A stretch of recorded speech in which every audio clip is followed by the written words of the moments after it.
Assalamualaikum warahmatullahi wabarakatuh. Pagi ini Khazanah kembali menyajikan kepada Anda embun-embun ilmu yang terpendam dalam luasnya Khazanah Islam. Walaupun tak ada satu orang pun di muka bumi yang tahu dengan pasti kapan terjadinya hari kiamat, namun Allah yang Maha Pengasih melalui sabda Rasulnya memberikan kita tanda-tanda yang menjadi isyarat semakin dekatnya hari kiamat, berupa tanda-tanda kecil dan tanda-tanda besar. Dari tanda-tanda kecil kiamat yang sangat banyak jumlahnya itu, para ulama melihat tanda-tanda kiamat kecil yang sifatnya hanya terjadi sekali, semuanya telah lama terjadi. Misalnya diutusnya Nabi Muhammad SAW, terbelahnya bulan, keluarnya api besar di Madinah, dan lain sebagainya. Namun masih ada tanda-tanda kiamat kecil yang masih terus berlangsung, bahkan hingga kini, dan terus terjadi hingga kiamat terjadi. Tanda-tanda ini kian hari kian bertambah intensitasnya. Tanda-tanda semacam ini banyak sekali. Misalnya fenomena gedung pencakar langit di Dubai dan kota-kota metropolitan di Jazirah Arab. Kemudian fenomena munculnya para pendusta yang mengaku sebagai nabi. Peperangan antar negara dan kelompok, hilangnya sifat amanah, kesemuanya tak hanya sekali terjadi, namun berulang kali. Tapi masih ada tanda-tanda kecil lain yang belum terjadi, seperti perubahan fenomena alam. Misalnya membesarnya hilal atau bulan sabit. Umat akhir zaman kelak akan menyaksikan fenomena alam yang tidak biasa ini. Bulan sabit terlihat lebih besar dari biasanya, sebagaimana sabda Rasulullah SAW. Di antara tanda kiamat adalah, pertama, terlihatnya hilal dengan sangat jelas, karena lebih besar daripada yang seharusnya, sehingga dikatakan pada waktu itu, ini sudah tanggal 2. Kedua, dijadikannya masjid sebagai jalan tempat orang melintas. Dan ketiga, maraknya kematian mendadak. Hadis riwayat Tabrani. Setelah tanda-tanda kecil telah bermunculan, maka akan muncul tanda besar. Pada masa ini, sebagian ulama menyebutkan bahwa masa ini adalah masa transisi antara tanda kiamat kecil ke tanda kiamat besar. Di antaranya munculnya binatang buas dan benda mati yang dapat berbicara. Dahulu pada masa Nabi memang pernah terjadi. Ada seekor serigala yang menangkap seekor domba. Si penggembala domba itu pun mengejarnya dan berhasil merebut domba miliknya. Setelah kehilangan tangkapan, serigala itu pun duduk bertumpu pada ekornya dan berbicara kepada sang penggembala. Tidakkah kamu takut kepada Allah? Kau telah merampas rezeki yang Allah berikan kepadaku. Mendengar serigala itu dapat berbicara, penggembala itu lantas berkata, aduhai terkejutnya diriku, ada serigala yang duduk sambil bicara kepadaku, sama seperti manusia. Serigala itu lantas kembali menyahut, maukah aku kabarkan kepadamu yang lebih aneh dari itu? Yaitu Muhammad yang berada di Yasrib. Beliau biasa mengabarkan kepada manusia perihal berita umat-umat terdahulu. Setelah mendapat informasi tersebut, si penggembala menggiring dombanya hingga masuk ke kota Madinah. Ia lantas membawanya ke salah satu sudut kota Madinah. Setelah itu ia menemui Rasulullah SAW dan mengabarkan kejadian yang baru saja dialami tersebut.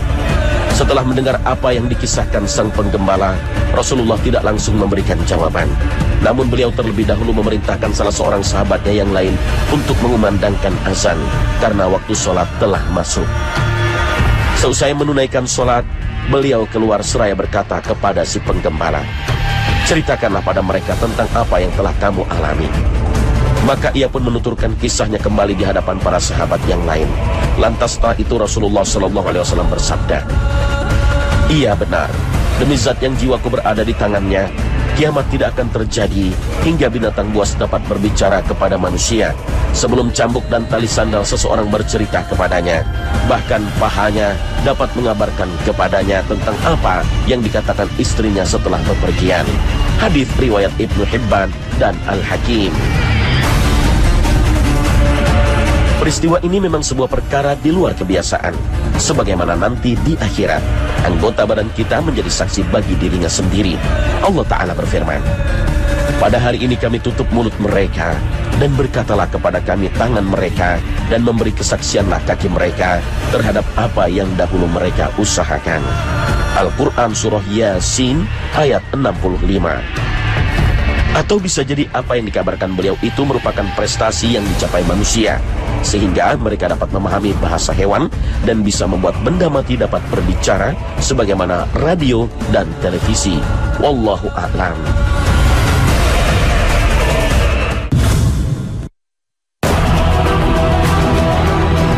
Pemirsa Khazanah, tanda lain dekatnya hari kiamat seperti yang dikabarkan Nabi SAW kepada umatnya adalah waktu terasa singkat. Setahun terasa hanya beberapa bulan saja, sebulan terasa seperti seminggu, sehari terasa hanya beberapa jam saja. Kondisi yang demikian ini sangat dirasakan oleh semua orang pada saat ini. Seringkali kita dengar orang berkata, baru kemarin hari Jumat, sekarang udah Jumat lagi. Tidak terasa baru kemarin anak-anak masih kecil, sekarang sudah pada besar. Waktu sekarang terasa sangat singkat. Fenomena semacam inilah yang dikabarkan Nabi SAW pada kita 14 abad silam. Tidak akan tiba hari kiamat hingga zaman berdekatan. Setahun bagaikan sebulan, sebulan bagaikan sepekan, sepekan bagaikan sehari, sehari bagaikan sejam, dan sejam bagaikan terbakarnya pelepah pohon kurma. Hadis riwayat Ahmad. Dulu saat manusia belum merasakan cepatnya perjalanan waktu, para ulama memaknai hadis ini dengan makna yang berbeda. Cepatnya perjalanan waktu dimaknai dengan keberkahan waktu. Tapi fakta yang kita rasakan saat ini justru menunjukkan bahwa makna lahir dari hadis tersebut lebih relevan. Cendekiawan Muslim Harun Yahya mengungkapkan, saat ini waktu memang terasa berputar lebih cepat. Perjalanan yang dulu berlangsung beberapa bulan kini dapat dilakukan dalam beberapa jam, dengan perbandingan yang lebih aman, lebih mudah, dan format yang lebih nyaman. Tak cuma itu, komunikasi yang dulu membutuhkan waktu berminggu-minggu untuk menjangkau wilayah antar benua, saat ini dapat dilakukan hanya dalam hitungan detik, melalui internet dan teknologi komunikasi lainnya. Selain itu, tugas sehari-hari seperti membersihkan, memasak, penitipan anak, pemeliharaan, dan belanja tidak lagi mengambil terlalu banyak waktu dengan menggunakan perangkat elektronik yang canggih. Pertanda akhir zaman yang telah disebut Rasulullah SAW itu secara ilmiah telah terbukti. Waktu semakin singkat. Menurut Harun Yahya, di ruang di antara permukaan bumi dan ionosfer konduktif terdapat getaran alami. Frekuensi mendasar ini yang juga dikenal sebagai detak jantung dunia. Inilah yang kemudian dikenal dengan resonansi Schumann. Karena telah diramalkan secara matematis oleh fisikawan Jerman Winfried R. Schumann pada tahun 1952. Resonansi Schumann sangat penting karena membungkus bumi. Dengan demikian terus menjaga alam dan semua bentuk kehidupan di bawah efeknya. Hal ini secara terus-menerus diukur oleh pusat penelitian fisika terkemuka di dunia. Pada 1950, resonansi Schumann diukur pada skala 7,8 Hz. Nilai ini dianggap tetap konstan. Sistem komunikasi global militer ini didirikan di atas frekuensi ini. Namun pada 1980-an terjadi perubahan tiba-tiba. Sebab pada tahun itu, resonansi Schumann diukur di atas 11 Hz. Laporan terbaru telah mengungkapkan bahwa angka ini bahkan akan meningkat lagi. Perubahan dalam resonansi Schumann, frekuensi menunjukkan mempercepat waktu. Dengan demikian, waktu 24 jam dalam sehari terasa seperti 16 jam atau bahkan kurang. Sampai saat ini ilmu pengetahuan tidak mampu menjelaskan mengapa angka ini mengalami kenaikan atau faktor yang menyebabkannya meningkat. Waktu yang berjalan terasa lebih cepat inilah yang kita rasakan saat ini. Akhir pekan datang dalam waktu singkat. Apakah akhir pekan datang begitu cepat di masa lalu? Sekarang hari berakhir dalam sekejap. Satu kali tidur untuk sementara waktu untuk 7 atau 8 jam, kemudian terbangun, sarapan, dan malam datang dan hari berakhir. Orang pergi bekerja dan dalam waktu singkat kembali ke rumah dan tidur, seakan-akan kita tidak lagi punya waktu untuk bernafas. Dengan makin singkatnya waktu, pertanda akhir zaman yang diramalkan oleh Nabi SAW terbukti secara ilmiah saat ini. Bumi semakin dipersiapkan untuk hari kiamat, dan oleh kehendak Allah, pertanda yang diisyaratkan terjadi secara berturut-turut.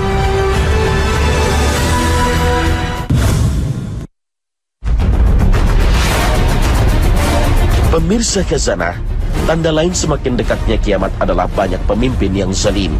Rasulullah SAW mengabarkan, akan muncul di akhir zaman sejumlah pemimpin yang zalim, para menteri yang fasik, hakim yang berkhianat, dan para ahli agama yang pendusta. Barang siapa yang mengalami masa tersebut, hendaklah ia tidak menjadi pengumpul harta, penanggung jawab sesuatu, atau pasukan keamanan bagi mereka.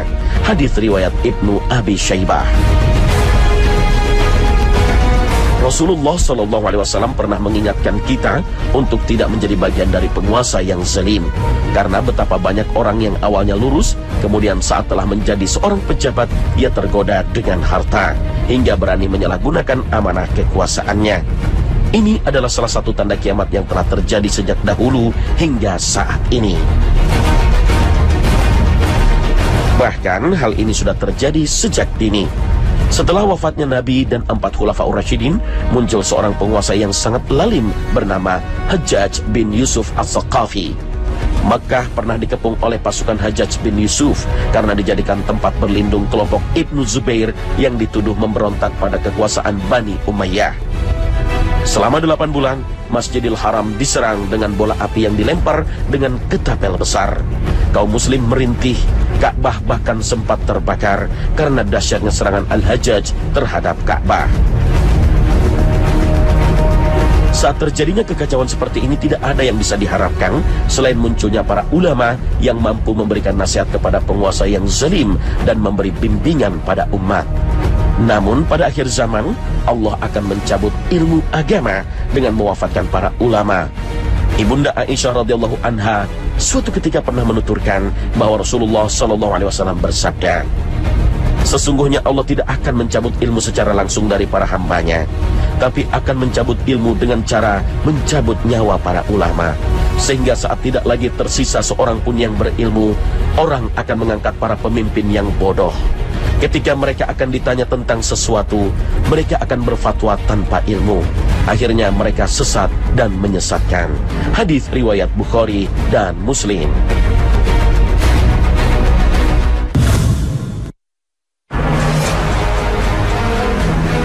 Pemirsa Khazanah, tanda kiamat lain yang sudah menjadi fenomena di masyarakat muslim adalah munculnya Ruwaibidah. Apa itu? Rasul SAW bersabda, akan datang pada manusia masa-masa yang penuh dengan pengkhianatan. Pada saat itu pendusta dipercaya sementara yang jujur dianggap berdusta. Pengkhianat dipercaya sementara yang amanat dianggap khianat. Dan Ar-Ruwaibidah pun ikut serta angkat bicara. Hadis riwayat Ahmad, Ibnu Majah, dan Al-Hakim. Kemudian beliau ditanya, siapakah Ruwaibidah? Beliau menjawab, orang kerdil, hina, dan tidak mengerti bagaimana mengurus orang banyak. Rasulullah SAW juga memberikan kabar bahwa menjelang hari kiamat, standar yang digunakan dalam menilai seseorang akan mengalami penyimpangan. Fenomena ini sangat mudah kita jumpai pada masa sekarang ini. Perkataan pendusta akan diterima dan ucapan orang yang jujur justru ditolak. Pengkhianat dipercaya menjaga harta dan kehormatan, sementara yang amanah justru disangkakan dan dianggap berkhianat. Bahkan orang-orang bodoh bicara tentang hal yang krusial yang menyangkut hajat hidup orang banyak, sehingga mereka pun memberikan pandangan keliru dan menyimpang. Apa yang dikabarkan Rasul SAW begitu banyak terjadi di sekitar kita. Zaman penuh tipuan, tipuan dalam bentuk material dan tipuan dalam bentuk pemikiran. Orang yang benar akan disingkirkan, dan orang yang khianat serta fasik akan disanjung dan dibesar-besarkan. Orang yang benar tidak diberikan ruang untuk menyampaikan kebenaran yang dibolehkan berbicara.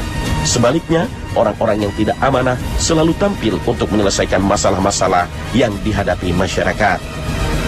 Fakta inilah yang menyadarkan kita, zaman yang dikabarkan Rasul SAW itu kini telah di depan mata kita.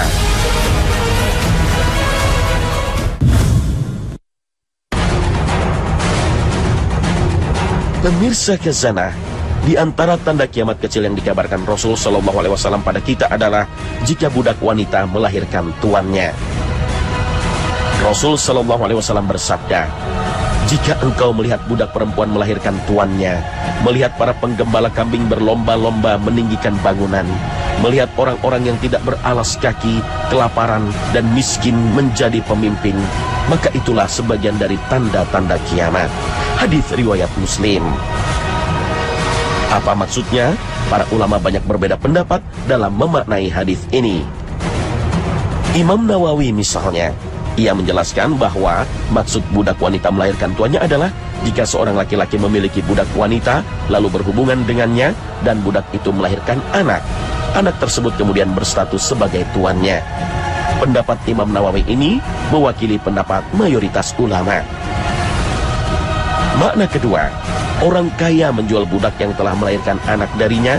Selang beberapa tahun setelahnya, sang anak yang telah tumbuh dewasa membeli budak tersebut, hingga jadilah wanita yang sebenarnya adalah ibunya itu menjadi budak sang anak.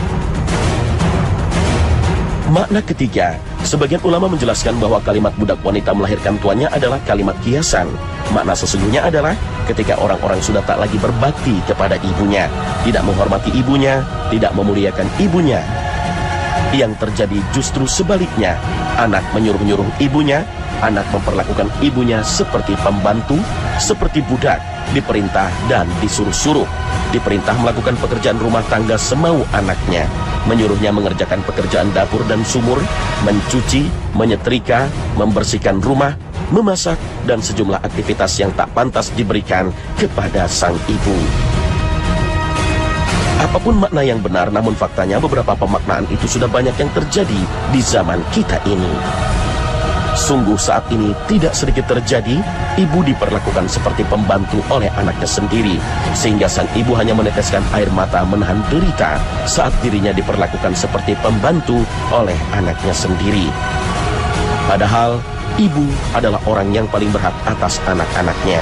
Bukan hanya berhak dimuliakan, dihormati dan ditaati, bahkan kebaikannya tak bisa ditebus meski seluruh dunia dipersembahkan oleh sang anak kepadanya. Inilah peristiwa-peristiwa tanda kiamat yang telah terjadi dan terus akan terjadi. Namun ada sebuah peristiwa yang belum terjadi, dan hal itu akan menandai semakin dekatnya kiamat, yaitu peristiwa bencana ditenggelamkannya sebuah pasukan di dekat Madinah.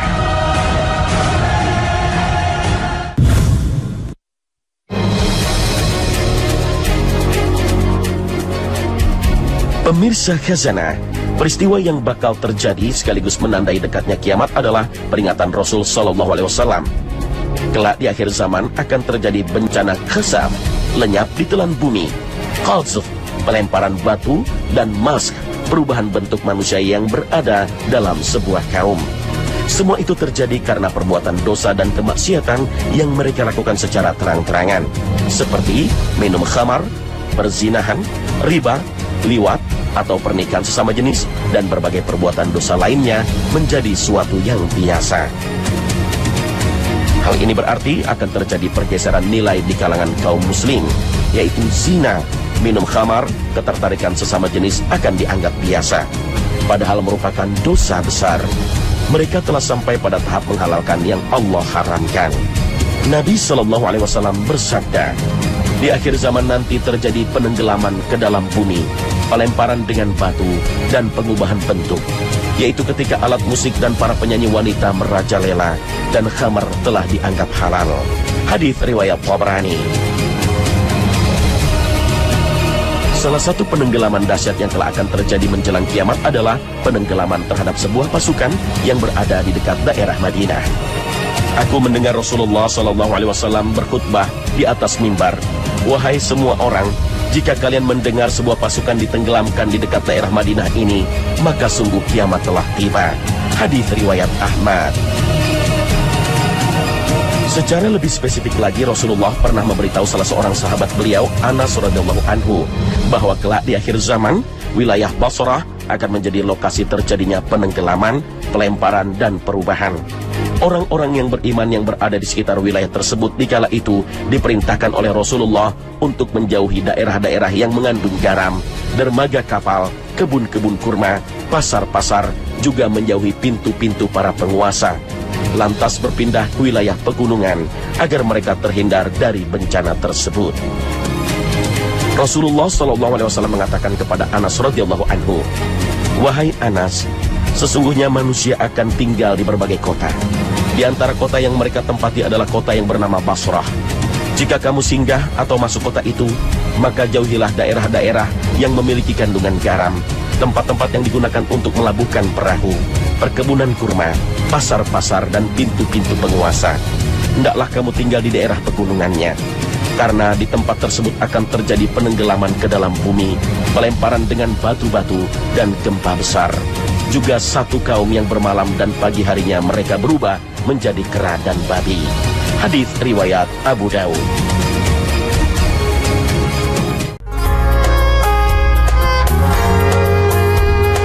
Rasulullah Shallallahu Alaihi Wasallam telah mewasiatkan pada umatnya bagaimana menghadapi akhir zaman. Seperti yang diwasiatkan pada Abdullah bin Amr bahwa Rasulullah Shallallahu Alaihi Wasallam bersabda, bagaimana denganmu jika kamu berada di tengah kekacauan, janji-janji dan amanat mereka abaikan, kemudian mereka berselisih seperti ini. Lalu beliau menyilangkan antara jari-jari. Abdullah bin Amr bertanya, lalu dengan apa engkau menyuruhku? Beliau menjawab, jagalah rumah, keluargamu, lidahmu, dan lakukanlah apa yang kamu tahu, dan tinggalkan yang mungkar, serta berhati-hatilah dengan urusanmu sendiri, lalu tinggalkanlah perkara yang umum. Hadis riwayat Abu Daud dan An-Nasa'i. Dalam riwayat lain, Huzaifah bin Al-Yaman radhiyallahu an bertanya, wahai Rasulullah, apakah setelah kebaikan akan datang kejahatan? Beliau menjawab, iya, banyak penyeru yang mengajak ke pintu jahanam. Maka barang siapa yang mengikutinya, mereka akan dilemparkan ke dalamnya. Huzaifah bertanya, sifatkanlah mereka itu kepada kita. Beliau Shallallahu Alaihi Wasallam berkata, mereka dari golongan kita dan berbicara dengan bahasa kita.